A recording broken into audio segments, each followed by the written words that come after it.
Sa ibang balita, naniniwala si Senador Alan Peter Cayetano na dapat buksan ni Vice President Jejomar Binay ang kanyang mga bank accounts. Ayon kay Cayetano, ito'y para mapasinungalingan ng Vice Presidente ang mga parat kanya. Narito ang ulat ni Jade Miguel.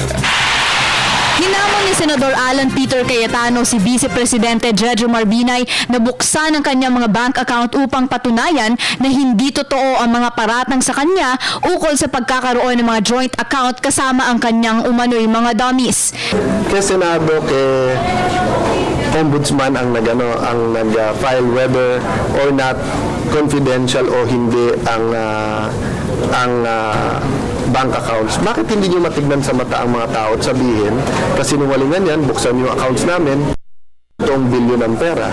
Ba't hindi nyo mabuksan yung mga dokumento o madala dito si Mr. Limlingan? Taliwas sa pahayag ni Binay na 5 lamang ang kanyang account, matatandang iniulat ng AMLAC o Anti-Money Laundering Council na mayroong siyang 19 na account kung saan ang iba rito ay kasama niya ang mga individual na dawit sa samut-saring alegasyon laban sa Vice Presidente tulad ni Jerry Limlingan at Ebeng Baloloy.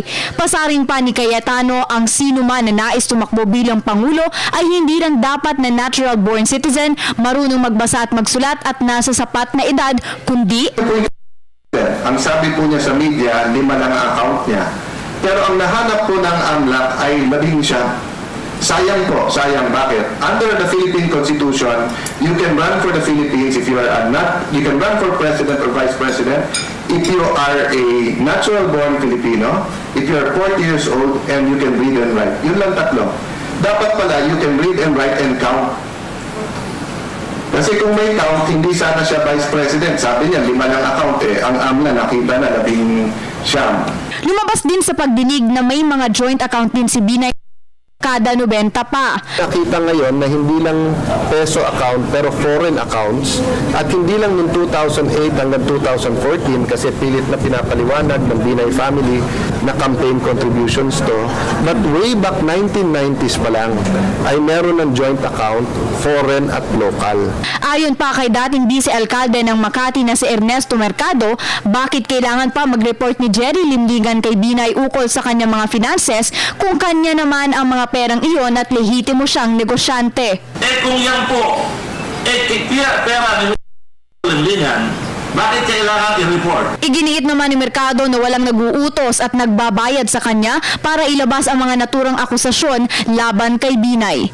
Marami mong pinawawa ng salita yung kampo ni Vice President Binay na kaya raw ako patuloy na nagsasalita. Ako raw ay tumatanggap ng pera sa iba't ibang sama. May nabanggit nga akong liberal, may nababanggit na nasyonalista.